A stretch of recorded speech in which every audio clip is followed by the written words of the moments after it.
The views, comments, and opinions of the following program do not necessarily reflect those of Morris Media Studios, MorrisMediaLive.com, or its affiliates. Listener discretion is advised.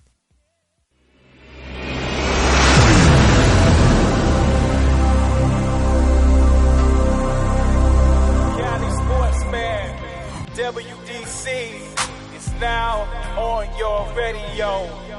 Coming live from the Bay, yeah, that way. They talk sports all day, LA. Dropping knowledge, high school, college, trying to score play-by-play. NFL, NBA, NHL, that's right, you name it. They gon' bring it to you live. Talking sports and entertainment. From the famous and the, you name it. Cover all sports from the football field. Good evening. Welcome to Sports Collective TV. I'm your host and moderator. I'm Farron, a.k.a. WDC. I want to thank you for listening today. As always, we have a very spectacular, important show for you right here on Morris Media Live, Mondays at 5 o'clock. Have you been checking the social media? We got it all covered for you. We got some boxing, call that Bags to Canvas. That's my new segment for that show. We're going to test that out today. We got Chasing the Hoop Dreams, and also we got some Pac Rim. Of course, the Pac Rim edition, you've been seeing that. We've been posting the player of the game and the player of the week. So we're going to get right into the start of the show. I'm going to give it to Cali Sportsman, so we can let you know actually what happened this week at the Pac Rim game. I mean, from the videos that I saw and put together, it was a game-winning shot. So, Cali Sportsman, you want to address the Pac Rim? Man, Fredo got to get back so they're the world. The world sees me now. Anyway, what's up, Sheena? Happy birthday again. All right, yeah. Pac Rim. Off the chain. You know, it's funny because a lot of these guys, they come in and they just want to play the game. You know, they just weekend warriors. Some of them not really chasing dreams. They just really want to play. You know, so we did the Drew and we've done other, you know, the LABC where the guys are really chasing the dream and getting those stories. But this past weekend it was really about guys who just really just want to get in the gym and just play and win. So the MVP for Pac Rim hit the winning shot. So these guys was kind of going back and forth, and it really didn't pick up to like the fourth quarter because it was just like a lot of errors, guys who shooting probably who not need to shoot, and then once they gelled and figured it out and started playing defense, then it was actually tied up all the way fourth quarter.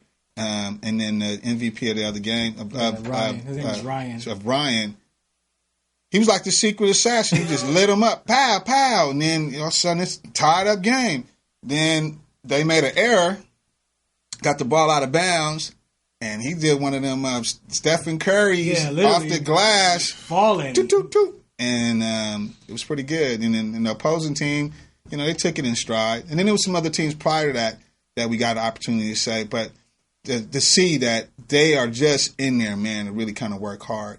You know, had conversations with some of the referees in regards to how these guys don't really practice. Mm-hmm. You know, and that's always been a big thing watching these leagues. None of these guys really practice. They just show up on Saturday and Sunday and play.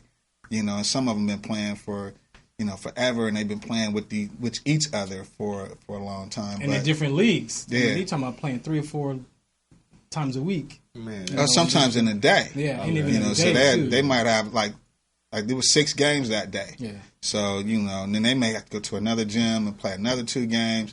So you know, when we're talking about earlier about sacrifice, I mean, these guys work during the weekend. They go in the gym. They in 2 and 3 gyms. They got to pay ref fees. Got to pay for your team to play.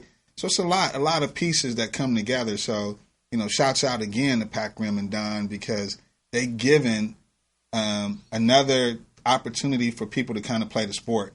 You know, and we always look at, you know, I always said, sports, you know, black owned, black played, black coach, which is basketball. We lost some friends on that statement. Yeah, right so oh wow, yeah, which is which I was saying is that basketball of all sports is the only sport that's, and even boxing, that's black owned, black played, and black coached.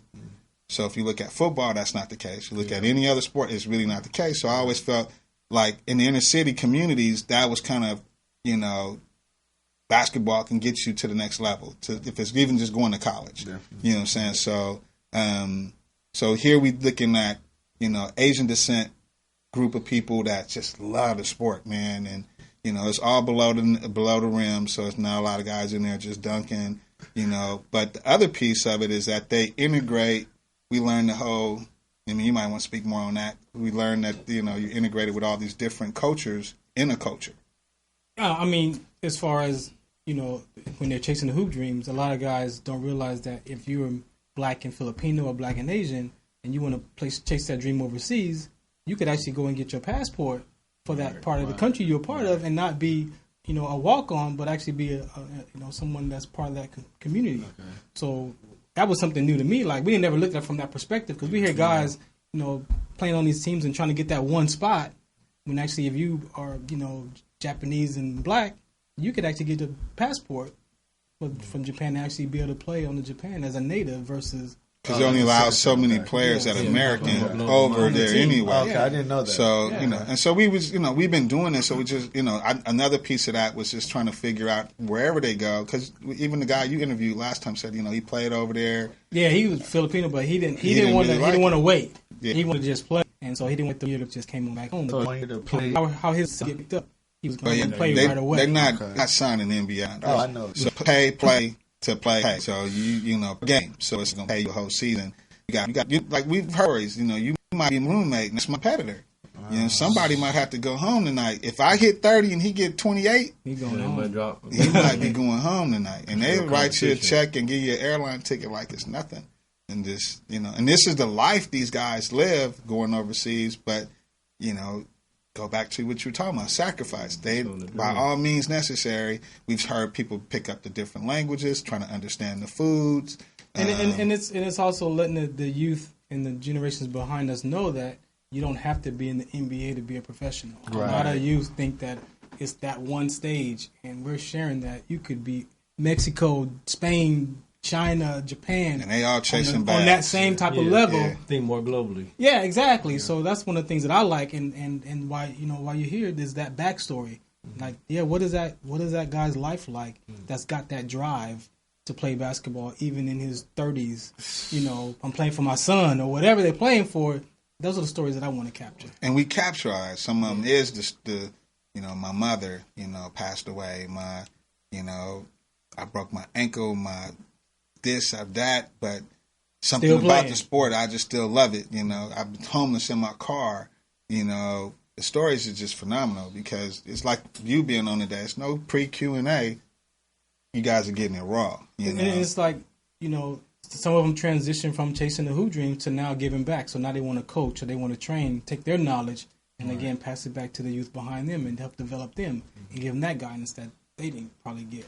But, you know, we kind of being a little rude because that is Pac Rim. Shouts out to you. Yeah, no, we got the clip. No, I got to play the clip. We probably want, we got this little trophy. You want to do that right now? We're going to introduce it. Right, say, you know, give an introduction. That's the song. Don't give it all away. Just introduce yourself so they know who they see on the screen. How you doing? I'm Martin Too Smooth Allison. I'm getting ready for my professional debut October 27th at the Avalon in Hollywood.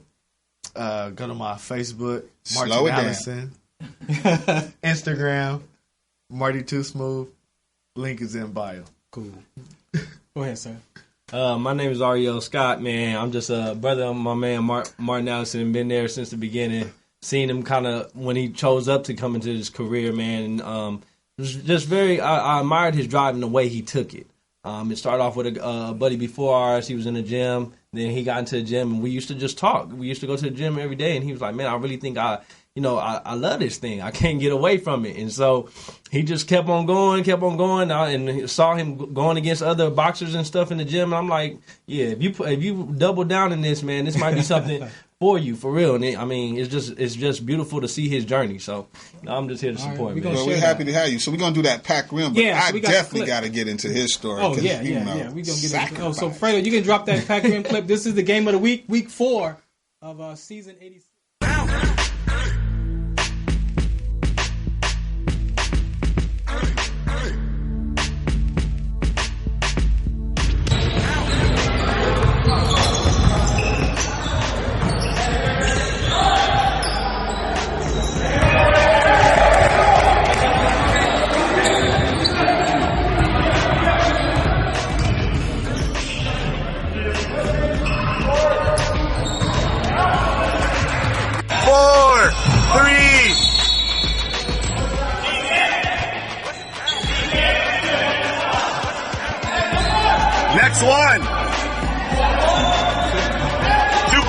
seconds.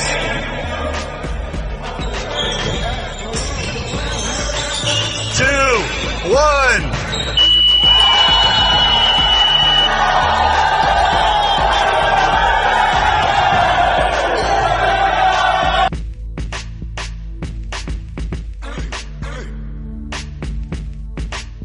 Hey, shout us out. What's the count? I'm Ferran Dozier, aka WDC. I'm your producer, director, and host on Sports Selective Media. We got a segment called Chasing Hoop Dreams. If you want to be a guest and share your story, share your Chasing Hoop Dreams, make sure you go to Instagram @Chasing Hoop Dreams and send me a message. If you're playing in the Pac-Rim Basketball League, you're going to see me out there with the cameras and the microphone. I'm looking for your story. I want to know what your Chasing Hoop Dreams is. So make sure you hit me up at Instagram, Chasing Hoop Dreams. Don't forget to shout us out. What's the count? So yeah, that was game of the week right there, huh? That's game of the week. Do we have another game to go to? I think that was it. 4 games. No. I'm sure there's next one this coming Sunday. Well, I'm quite sure they got another one, but I'm just saying, we fulfill his obligation of all the games. No, we got one more. Okay. Oh, you thought? Oh, the obligation. The obligation. I'm just worried about that. So we can re-obligate. We got one more obligation. Okay. But no, shouts out to Pac-Rim and then P4E, LABC League, all the hoop leagues that, give us an opportunity to get that story out. So we getting into some boxing? Man, I guess it's time. You want to take a quick break? Nah. No? Nah. Separate the segment? Nah. No? All right. Yeah, you go for a break. That's fine. Well, how about before the break, your Raiders, since we didn't do any sports highlights? There's nothing really to say. I mean, y'all won, whatever. Yeah, but come on, man. Let's talk about them Dodgers. What about them Dodgers? Is they going to pull it off, Fredo? What's going on? I wore the Dodger hat today. Struggling. Fredo, what's going on, man, with the Dodgers, man? We're winning already, man. We got 3 more innings. Out. We coming back to LA for the second time. Right, okay. All right, good. All Sports right. fans? When you grew up in LA, you got to be some sports gotta go fan. for the Dodgers. Yeah, you know You're a what I Dodger mean? fan? And the LA Rams. So hold on. This is going to be interesting. let's This go. little part here is going to be interesting because you're a Clipper fan. So was you a Clipper or a Laker fan? You know I'm a Laker fan. Oh, he did that with high eyebrows. Yeah, well, because when you say Boys got Clippers, beat. it's like a stepbrother or something, and you could get like 4-pack of tickets and free hot dogs and sit on the bench back in the day. Well, that was about 7 years ago. But, Lakers. Why? Even when we had Kareem Rush, I was a Laker fan. Why? All right. Well, I got to ask the question. Wait. Why? Purple and gold. It's just you grow up in Los Angeles. That's the Mystique team. You hear about Showtime. I wasn't born in that era, but it was just a big thing. I loved Jordan too growing up, but it was just that purple and gold. Love success. Study success. And that's the Lakers. That's what it is, man. It's cocky. So the talk on the street, Fredo, you heard the talk on the street, right? So the talk on the street is that who's going to be the contender for the Lakers in the West Coast? Is it going to be the Warriors? Is it going to be Houston? I think it's going to be Houston. Is it going to be Clippers? I still think they're sleeping on Houston. I think, yeah. Oh, we going to be in the way? He a Laker fan. The Clippers so are in the way. Denver? The Nuggets? They did well last year, though. Yeah, I mean, they could beat anybody in their own stadium if you don't have the proper oxygen level.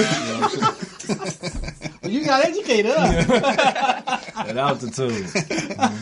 But yeah, I mean, I think Houston. I think they're still sleeping on Houston a little bit. So, Raiders, go back to the Raiders. It's sad and happy all at the same token because, when you watch that was that preseason game where the Lakers was playing the Warriors at the new city stadium that's in San Francisco. Yeah. And they gone. They ain't Oakland no more. And then now the Raiders is going to have that same sentiment when they go to Vegas. So it'd be kind of cool if they pull off a get to the chip. I don't see them winning the chip, but I see them getting to the chip. So if they can get to the chip, that'd be great for my city. That's a stretch, though. Huh? Remain prayerful. Right, very right. Football team. Yeah. LA Rams, man. Why not? So you can't be a Chargers fan because you realized they were in San Diego. Yes. But you know that they were originally in L.A. Yes, and Okay, then I also just wanna check, my just grandpa, check. who's now passed away, he used to always love the St. Louis Rams, and of course he was alive when they was in L.A. So I was there. That's why, although once again Patriots, I love the success that they've had, but I was hurt. I was hurt when they beat us in the Super Bowl a while back. I remember watching that with my grandpa and just being hurt from that. And from ever since then, I never really cared for the Patriots after that. Okay. You know what I mean? I was wondering where we was going with No. LA Rams. He likes success. And then even more so, I mean, our brother Robert Woods, he went to Sarah with us in high school. Okay. Yeah, so he went to Sarah. Yeah, Cardino. Definitely supported. Yeah, we graduated in Red the same and white. class, so man, I gotta support my man. You feel me? Red and white. Doing his thing, man. It's good to see him back in the city doing his thing with his girl now, married. You feel me? And you the Rams fan too? Yes. Is there any particular reason? The reason, well, Hold on, eyebrows going up. Eyebrows going up. You gotta watch the eyebrows. Whoever your opponent is, you know you about to get knocked out when the eyebrows go up. Don't give it away. It might come this way, it might come that way. You never know. Growing up in LA, we always heard about having a football team, but we didn't have a football That's team. true. So, USC, UCLA. yeah, that was our team. good. That was like, so it was just good to have them come back. And of course, I'm not going to be a Chargers fan. It's not. All right. Well, then I got to break it down since we went college. Because there's a divide in Southern California. Completely. So for me, being a non-Southern California folk, I went UCLA basketball, USC football. Where you stand? Didn't really follow basketball that much. Like I was always been a football player. As far as college, I didn't really get into that. But as far as football, always been USC. Okay. Always been USC. Well, But, it was Wooden in the UCLA. That's the legend. Right I mean, I got graduated from USC and I work for USC. okay, right now. that's You know, right. Where the money go? I'm thorough. Go where the money You know go. Go where the money go. I'm thorough. You feel me? I was going to say I went with Love in basketball, so USC basketball. Since the McCall family played for them.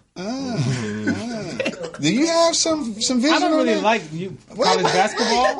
Wait. College basketball, but if I had to pick one, it would be UCLA. If I had to pick a college basketball. Oh, basketball. Yeah, between What about football? I've been to a USC football. I ain't say been to the game and had a hot dog. I don't have it. I just don't. I'm not a college football fan either. Yeah. Just not a fan of it. Same thing. I remember because- Penn State because they had DJ Dozier back in the day. Penn State, so last name. So Okay.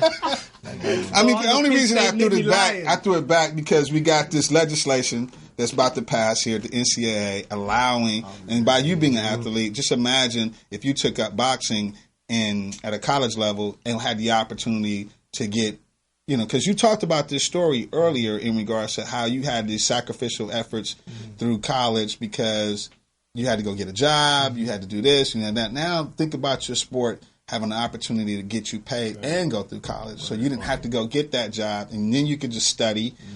You know what I'm saying? So what do you guys think of the new legislation that's happening here for the NCAA? Do y'all know about it? Yeah, I've definitely heard about it. I think it should have been happened. I'm happy for them being an athlete. I don't know if this has came out, but I know of people that have played, they're already getting reimbursement checks back. Wow. I don't know if that's public, so I might be breaking something, but I know 3 people who've played at University of Washington, Oregon State, and Fresno State who have recently, in the last few weeks, Reparations. got reparations, literally. I don't know if they're talking And about it. we had this conversation, and Fredo, you remember this too, when I was saying, first of all, how do you debby out the dollar? That's Based my on player board. And then you look at the sacrificial efforts, go good. I'm gonna stop story, y'all. We're gonna break. But guys, that put everything in this sport for the College witnessing. education. That's I right. agree. That's like the Uber driver now want to get an hourly wage when you volunteer to drive your car for this company. Now you want them to pay you an hourly wage. What about the millions of dollars that's being made You off? can't. Right, You that's- can't compare. You can't. That's not for you to. That's not your lane. You can't. That's So not if for you. you, to so do you that. saying if you are a roommate, so you stand in someone's house and they only want $300 for the room, don't worry about the mortgage. Just worry about your little $300. If that's what you tell them to pay. Right, but I'm just saying, don't get into all the other Yeah, simple it ain't because they ain't got nothing to do with you. Pay me my $300 a month. That's your water and whatever. And if the water bill goes $400, I'm not gonna ask you for kick in another $100. No, I told you to pay $300. You pay $300. So why do you want to go divvy it? I think it's because when you look at Pac-12, the old Pac-10, and you look everything. Right. I mean, West Coast is big. I always say California and the state is a country. So we got everything: valleys, deserts, mountains, beaches. So we look at all the schools. There's over 152 schools in California. So it has to be something for the legislation to do that. After all these years, it has to be more to it. And that's what I'm waiting to see. Yeah. What's the more to it, or who pockets is getting fluffed? Because I always thought it would be simple. I mean, you went to an out-of-state market school, right? Prairie View, right? Yeah. So just imagine every kid at 18 goes to a university or school. Every school has a market that has bowling alleys and movie theaters. That approach I agree with. Because that's what all you really want to do is you really want to be able to go to the mall and get you some ice cream, take your girl to the movies, stuff you really just want to do. So what if that company gave the university stipends for the athletes to be able to utilize those services? Yeah. Now that I agree with. Yeah. That I agree with. And then now it's equal across the board because we're not talking about paying you because you're talent. We're just saying, hey, we know you need extra money to do stuff. So we'll give you this help. Yeah, so we'll give you this help. Good. I think in the Reggie Bush, that was the biggest thing. That was the biggest thing with Reggie Bush. And the fact that his was a little different. A lot of people feel bad about it, but the thing is, like, he was getting money from a potential agent. So that made it a little different where it was like, he was my favorite football player. So I know that specifically he asked to get an Impala. He asked for rims on the Impala. He asked for a house for his parents to live at.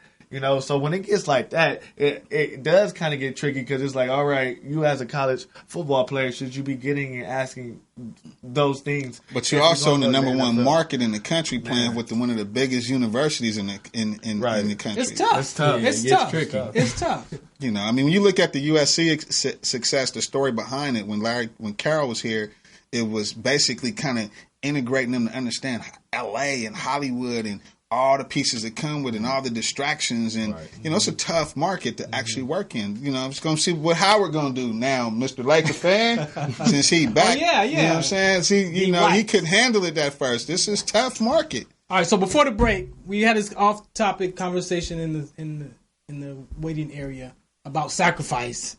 And my man Ilya has dropped the word sacrifice I don't know how many times. Yeah, let's go Dodgers. So the perception of sacrifice, for one, you kind of brought it up, and I heard you mention that about if you're up to something in life and you feel like you're sacrificing this to do that, right? And sometimes that could be disempowering, and you chose a word that commitment gave you more power than using the word sacrifice. So say what you were saying about sacrifice, and then we'll wrap it up. I think I should say more now that I heard my friend Ariel's opinion, that from an athletic perspective and where I am in life and where I have been in life, using the word commitment is more empowering to me than saying sacrifice. Because sacrifice means like, oh, I really don't want to do it. Yeah. Like, I don't want to do it, but I have to. Commitment is like, okay, I didn't finish school. Commitment is, oh, I do have to work. Commitment is I do love boxing. So what am I going to do in order to achieve these things? I'm committed to the process. I was supposed to have a debut in July, but the business wasn't right. But I didn't stop because I'm committed to this process. And now, a couple months later, here you are. It was not a sacrifice that I'm doing it. It's my commitment was so strong that either way it pans out, and now I'm here talking with you guys. And I think the word commitment kind of aligns with goal setting. You know what I'm saying? Because partnership, commitment, it's relationship. It's like you're reaching to get to a certain goal. And so I kind of understand from your perspective, but I understand how certain words can have a negative connotation in your personal life, just going to being a word. Because it's the context, and what people don't understand is if you ask someone how's life, and they say life is hard, people describe life. How life is hard, it's a struggle, then you're going to use words like sacrifice because it's like you got to give up something to accomplish this. When if like I learned, if you and your vision, purpose, passion, and gifts, then it all goes in a line. So if I'm doing this over here, I'm doing talking over here, I'm at the beach over here, like whatever I'm doing, it's all in my aligning my vision. So I'm not sacrificing being here when I could be somewhere. But as a group, spiritually, church-wise, we've heard the word sacrifice and what it embolize may not be the truth of the matter, but it's a lot of people use that as, a strength because they know biblically, Jesus put his hands on the cross and that whole spiel there. So it's the sacrificial effort, but you notice they put the word effort after sacrifice. So that's why I like the word. I like the word commitment because it still goes. I think if people talked in a context before they got into the dialogue, then that would keep everything in this basket here, right? So if I'm talking to you about using ground beef to make spaghetti, and you start talking about using ground beef to make hamburgers, we're not talking about hamburgers. We're talking about spaghetti. So the context of the conversation is how are we gonna make the spaghetti? Not put that you can make hamburgers and all this other stuff. No. We talking about spaghetti. So I think if people really conversated in the dialogue of a context and kept the boundaries of that context, then misunderstandings wouldn't happen. A lot of stuff would, So let's take a little quick break. Cool. We're going to come back and we're going to get into my man's real deal. All right, so this is Sports Collective TV. Shout us out. What's the count? Again, go to Instagram at Sports Collective Media. Also on Facebook at Sports Collective Media. And we'll be right back. This segment was sponsored by Pac Rim Sports. Visit PacRimSports.com for more info and listen to their selective games live broadcast on Sports Collective Radio. AskIlya.com, media marketing experts here to help you grow your business into the next level and boost your sales. Visit more. AskIlya.com.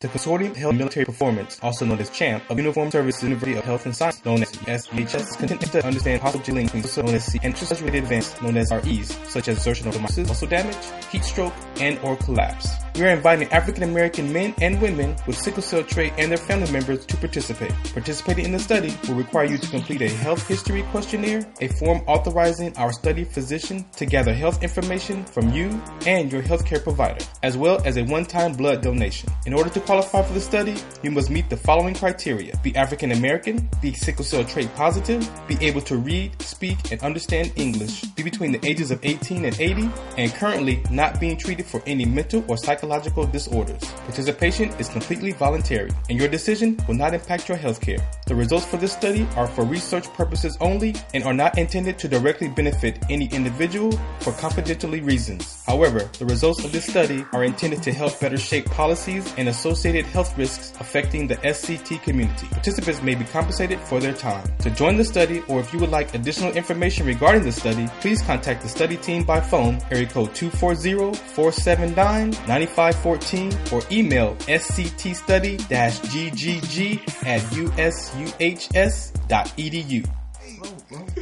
All right, welcome back to Sports Collective TV. I'm your host and moderator, Ron, AKWDC. Again, make sure you go to @PacRim on Instagram to follow all the highlights from the games of the weeks for the 86th season, brought to you by Sports Collective Media. So, let's go. I mean, I trying to catch it in. My thing is, I'm always looking at the shit itself, right? It hit. Like football, we hear basketball players like, why you don't play football no more? 'Cause they got their belt on, right? So I don't understand boxers because there's offense and defense. You got the Aikido and you got both ends working at the same time, mentally and physically. So for me, that's trying to understand that. Like a football guy want to play football, want to go hit. You know what I'm saying? Or it's some sort of connection to contact. Guy who plays basketball has a different mindset. Guy who plays baseball has a different mindset. It's like a chess in their head. So that's what I really want to know is what's the animal behind boxing in regards to the sport itself? I think it's very cerebral. Still, that's a lot of thinking because once your brain stops thinking in the ring, you won't even be able to actually implement a game plan or anything. You're literally going to ball up. Like literally you'll ball up if you stop thinking. So it's a lot of thinking. Of course, you definitely have to at least be okay with some type of physicality, at least like it. Like, have you been knocked out? No, never been knocked out. Okay. But actually, I was going to say I got hit in the lower area today, And a lot of guys would take like a whole round off, you know, or something like that. But it's like, what are you doing it for? If I'm not affected by it, you know, I'm really here to work and train, you know, and get better. So, I mean, I got into boxing. I really was a fighter. I was one of those kids that bought their fists instead of like talking things out. You know, when people go back and forth, they calling you, you know, playing the dozens. You throwing the first punch. I'm throwing the first punch, and then actually, me and you can hang out, and then we can be friends after. and then we can be friends after. I've always been that guy. We already talked about friends. Ain't no such thing as friends. But I'm hitting you first, though. I know that. I'm with you. So let's go back. Let's go back in time. There you go. Okay. Growing up, give me your environment growing up. My grandmother from East Texas, Ruby Jean, she actually had Christian schools. She had 3 on Western. So I went to her schools off of Western growing up. It was a great environment. My mom's a teacher. My dad's a preacher. Wow. So, you know. Church on Sunday. On Western. On Western. But it's still LA. You know, we're in the city, and it's this thing, you know, growing up in Los Angeles, like where everybody has the toughness around them. You know, you have that toughness. Everybody wants to display themselves as tough. Now, who's really tough? Then that's a different thing, you know. And my thing was, you know, growing up, I've always had that same mentality. I was a quiet kid, shy, but I always had the will to compete. I was a football player up until 21. So football was going to be your primary first sport? Football was my primary sport. This is my 6th year in boxing. I found it when I was at junior college at Cerritos College. Mm-hmm. And I was on the way to transfer with my AA. I knew that football, it was like it wasn't going to be too much longer. So what was that 4th down for you in football? What was the transition of this is going to be it for me? Position-wise? What was going on? I found boxing. I found boxing like the summer before my last year, and I started going to the gym. I started doing the mid work. Floyd Mayweather, when I was like ending high school, that's when he started really getting really big. So I fell in love with Floyd, and he really motivated me. I guess that's the big part I should say. Floyd Mayweather's mentality motivated me as an athlete and a young man. The hard work, the dedication. I fell in love with that mentality. I saw everything that he got from it. A lot of people get caught up in the money part of him, but they don't really focus on why he was successful. His skill set and his work ethic. And out here, you know, I was going to junior college. I really had to stay focused because going to junior college and you're living in Los Angeles, it's not easy. It's rough. I went to Sarah, like Ariel said. So most everybody, 99% of the school went off away to the university. Mm-hmm. So it was only like 3 or 4 of us that went to community college. And, you know, it definitely helped me stay focused, but I fell in love with it. And I'll say, you know what? This is something that's not a team sport. I don't have to worry about the coach. I don't have to worry about politics. Mm-hmm. At the end of the day, it's a fight.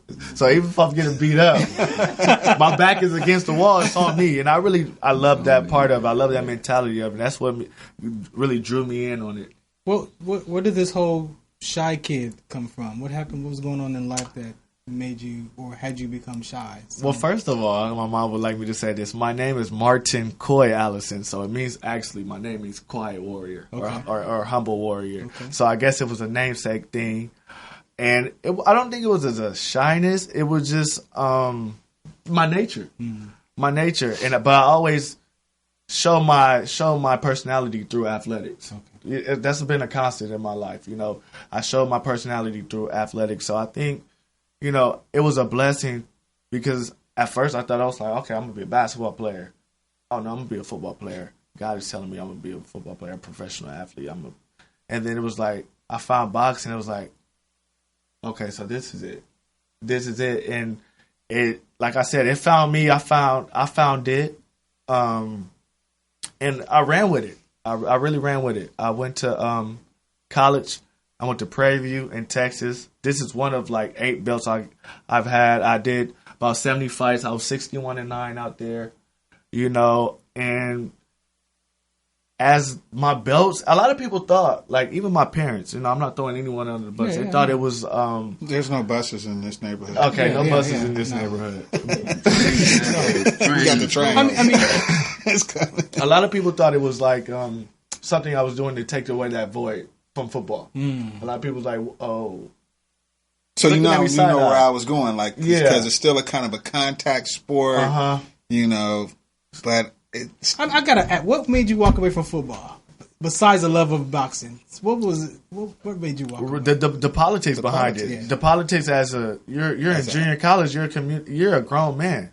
A lot of guys, a lot of people I know didn't get their first job because of their commitment to sports till like their mid-20s, because they did junior college, they went to the university, and then after they were done with that, okay, I didn't go pro. I didn't go pro in my arena, so I guess I'll start working. Yeah, I mean, really, the truth of that is that that's cool. the whole grown man piece he talks about is that that's what keeps them lingering, because they know they'll be grown men going to a 4-year university after they spent the 2 years of really developing. Right. So they didn't really get all the other skill sets, life skill sets, because they're still focused on the recruitment process, because that's what's in the recruitment. And I knew Was I that wasn't like gonna an get was that I like an wasn't gonna get a identity crisis scholarship. for you? Was it an identity thing going on, or was As it far just as the transition? Yeah. Well, I knew going into that last year at Cerritos that I probably wasn't going to get the playing time that I deserved because of, just I had What's two the people. position? I was in slot receiver. Okay. So the two people Oh, so ahead you of got me, a little set of wheels too. yeah, huh? they were from Long Beach. I'm an LA kid. They were from like the Long Beach area. They were more,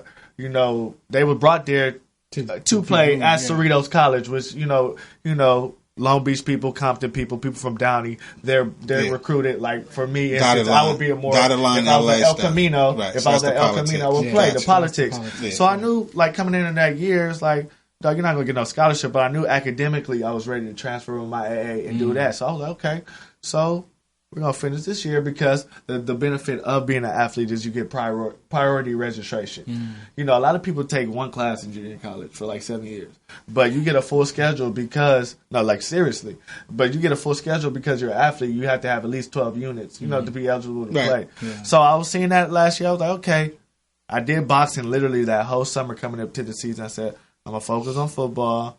And right when the season done, I'm telling you, I was at practice thinking about boxing, and that's how I knew it. That's really that was the transition there. Your mental toughness. You talk about your parents being the preachers and your grandma. Educator.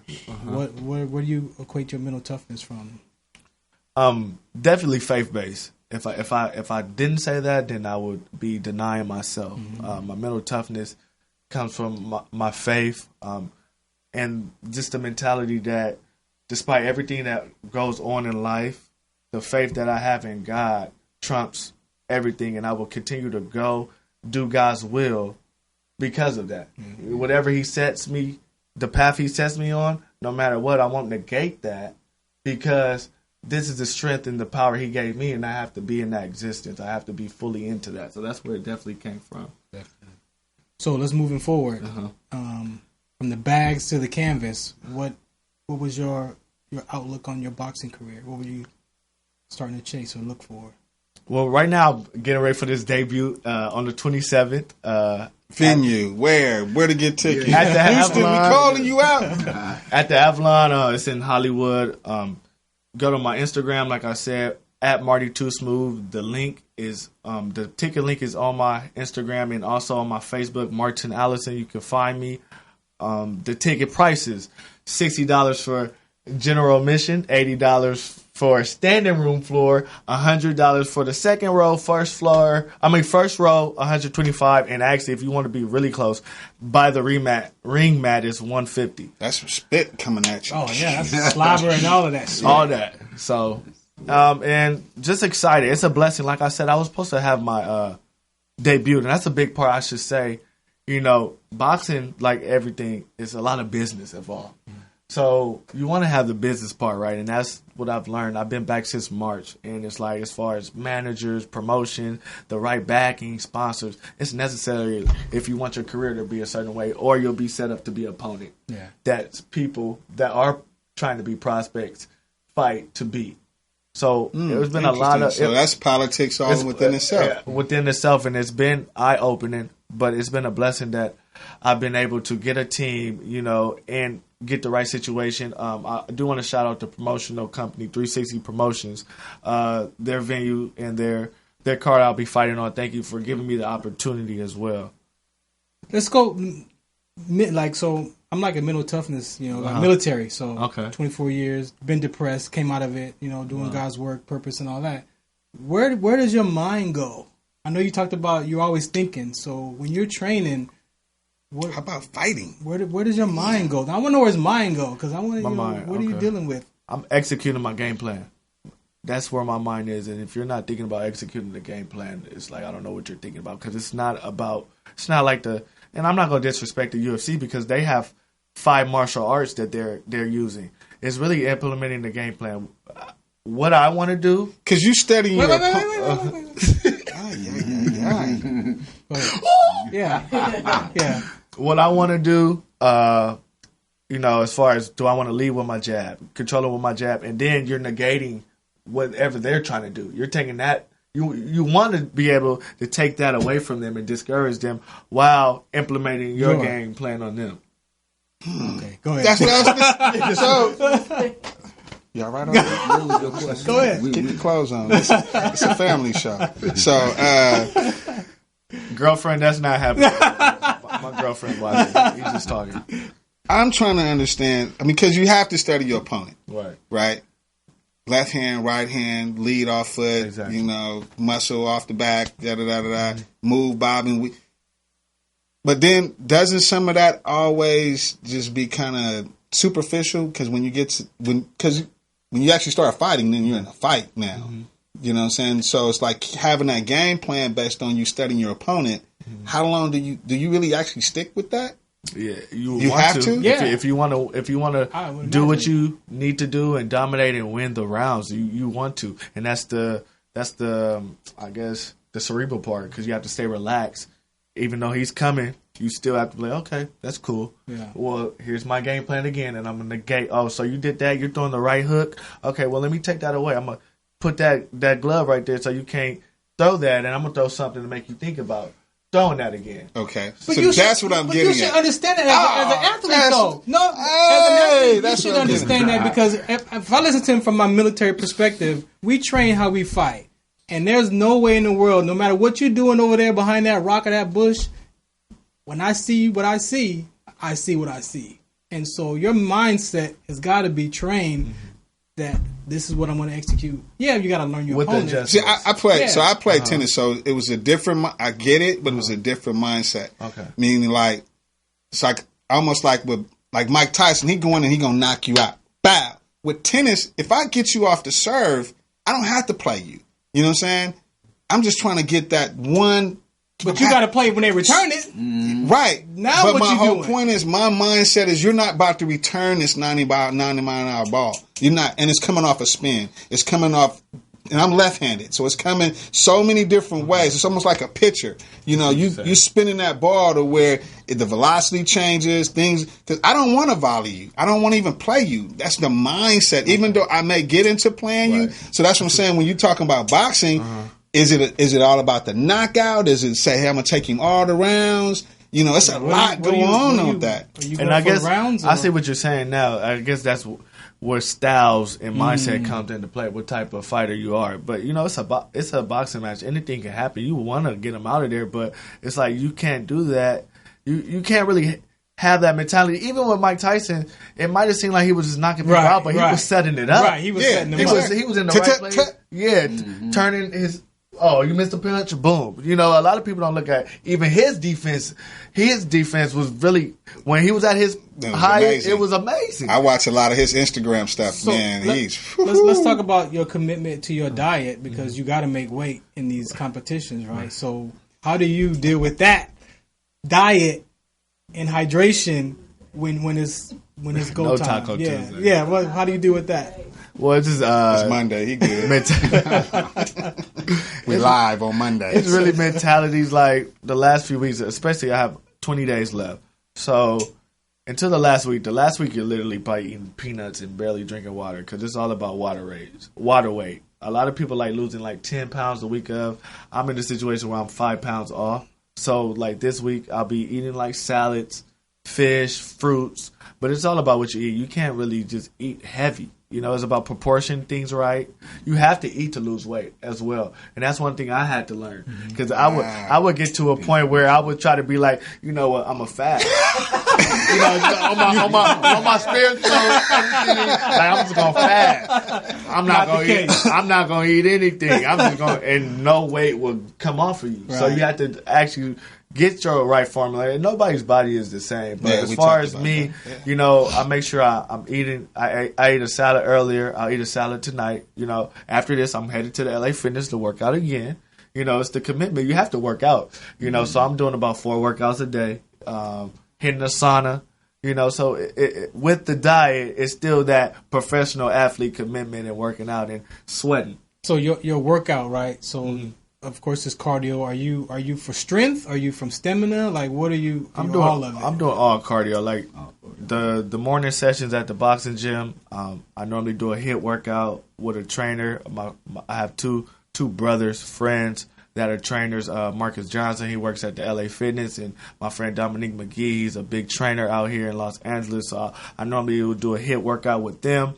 Head to the LA Fitness, do some miles. Stop. Yeah, HIIT workout. Bag. What is that? Yeah. What are they hitting you at? Yeah. You getting hit? Are you hitting bags? What's the hit? Let's get the pistols out. Hit this. Not that hit.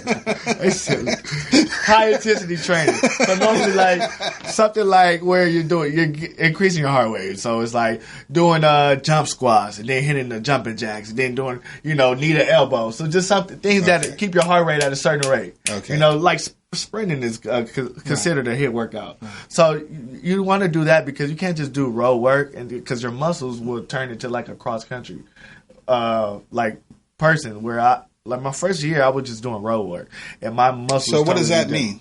So you're out on the road doing at least 5 or 6 miles. So okay, so that's all running. That's a big thing in boxing is doing that road work. You know, a lot of dudes back in the day, like Sugar Ray Robinson, Muhammad Ali, these guys, they actually used to do the road work with military boots on. Mm-hmm. Oh, you know, so it's not supposed to count. We don't understand that. What he said.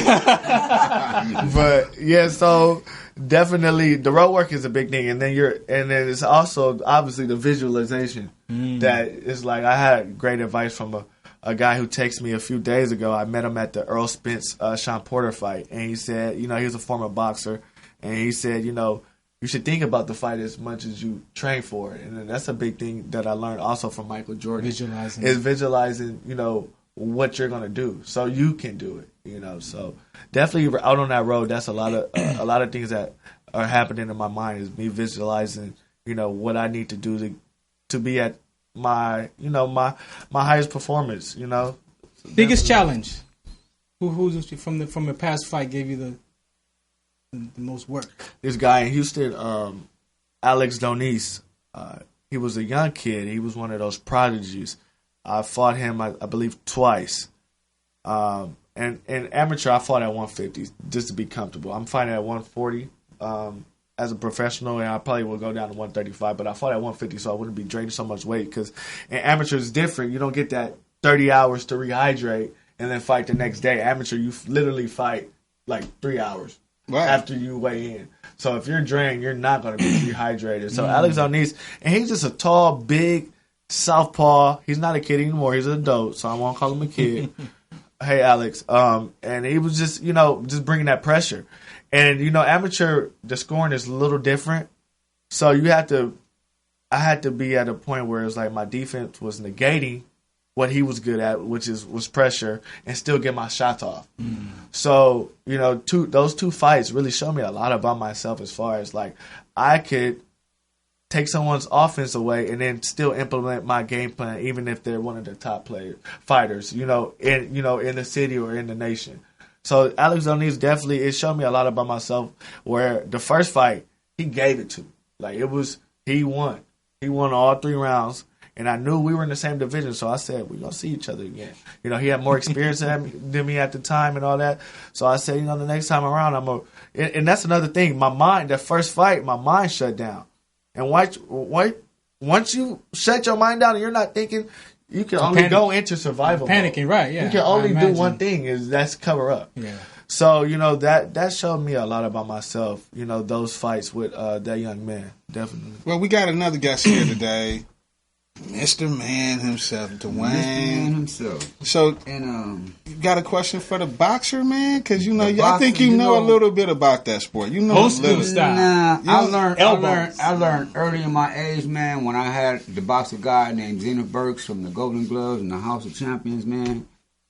And also I boxed in Folsom State Prison. I told you he was fighting somewhere. They used to tell me all the time, man, you gotta run, little D, you gotta run. I'm like, I'm hitting weights, man, I'm knocking him out. Like, man, I got to ring with this man's gonna do it, man. And he was like, and at first I was like, and all of a sudden my arms started getting tired, man. And I couldn't hold him up, and then he just drilled. He used to run because you didn't have no because you didn't run. Win. I don't run. Wow. And in junior high school, I boxed Zena Burks, Emmett Burks, Melvin Burks, man. And Zena Burks taught me a lesson. I caught him with an uppercut, and I seen his eyes water, man, and he was like, all right. He was good? So, all right now. So, you know, but then I felt a little bit embarrassed, and I lost my conscious thought. I couldn't, you know, like you say, you stay focused. I got embarrassed, and I got angry. And I just started putting my head off, swing like this. I was going to get him. Yeah, he was like on I Facebook, lost my whole focus to what I planned, set out to do. That's I what you was lost my talking. focus. That's when you talking about cover. When you lose your focus. Yeah, I you was ready to bite a zero, man. All right. But what brings you to the deck? I want to still shout out to the LA Sparks, even though in the semifinal game, the third game, yeah. And Alana Beard, Candace Parker, all you basketball players from LA Sparks, man.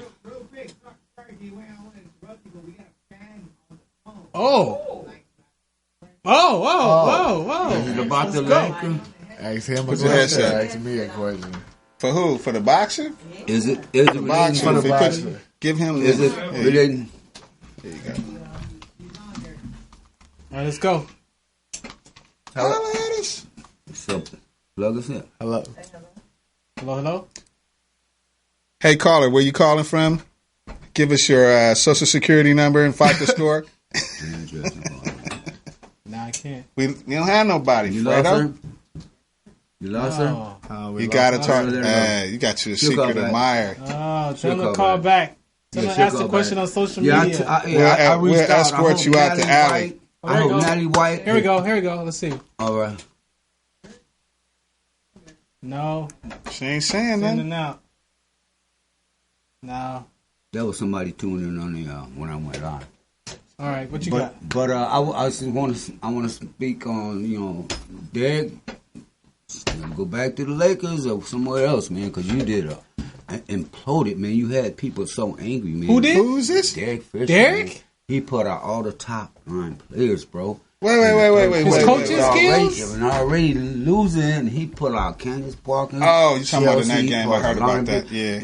Yeah. And Chelsea was like, Candace Parker was like, what? Huh? Oh, fine for new energy. He put in bench runners, man, and they just like. 20, And they had a 30, shot. 20. They had a shot, man. They had a shot. It was so embarrassing. That was at I the had Long all Beach the Convention kids Center, right? At the Long Beach, yeah. You think that's his coaching skills or something, or what? His skills, man, was like deplorable, man. And I used to like show pictures of me and Derek holding hands and shaking. You took him hands. down? Yeah. So did. I changed my face. True fan right there. Yes, sir. And so me and Fredo, man, we enjoyed the game. We had all the kids ready to come back to the next game, but it didn't happen, man. Oh, apparently the phone died? Okay, let's Oh, you better get. Okay. You got an Obama phone? Oh, man, don't call me out. Yeah, my phone died. I'm sorry. This is a really great interview. Wow. I'm really excited. Thank you guys for taking my call. So who are you? Let's back up a little and tell me like where you calling from and what's your name? Okay, my name is Queen. I'm calling from Houston, Texas. H-Town. H-Town, yes. Okay. What's your question? So did you see the boxer box before, or you know this guy? I have. I actually didn't know anything about boxing at all until I went to go watch Too Smooth's one of his first fights out in Houston, and I literally fell in love. I was scared, though, but, I really do enjoy watching him box. I'm excited for October 27th. I don't think I've got to see him fight since November of last year. So I'm really excited. But I had a question for him. Okay. I want to see, you know, what does he feel is his most challenging thing he's had to endure while being a boxer in the boxing aspect? Of course, life can be hard, but as a boxer, what do you think one of your most challenging obstacles is that you face as being a boxer professional? Is this a everyday thing? I don't know. On a day-to-day basis? Whatever he thinks. I mean, it could be a day-to-day or general. I'm not a boxer at all, so I couldn't even imagine what a day-to-day life would be. So I think, yeah, thank you for the question, Queen Opoku. But I think just the discipline, the day-to-day discipline, you have to sacrifice a lot as far as if you want to give yourself the best shot, as far as not drinking, not smoking, eating the right things. So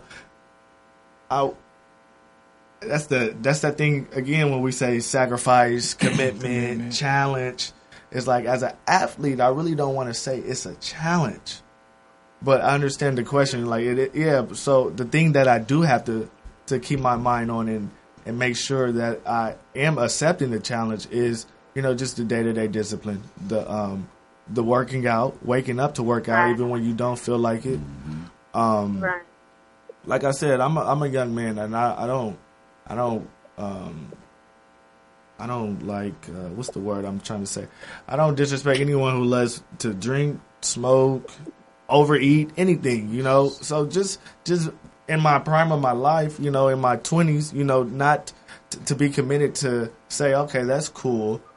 Even if you would love to have fun, you go out, have late nights, you know, eat whatever you want. That's the thing with me. I love sweets. I love ice cream. I love cookies. My mama got me on that type of lifestyle. I love pies. I need to go to Desi House, obviously, because that's where it's at. Obviously, that's where it's at. Keep you away from there, man. You got to fight. You got to fight coming up.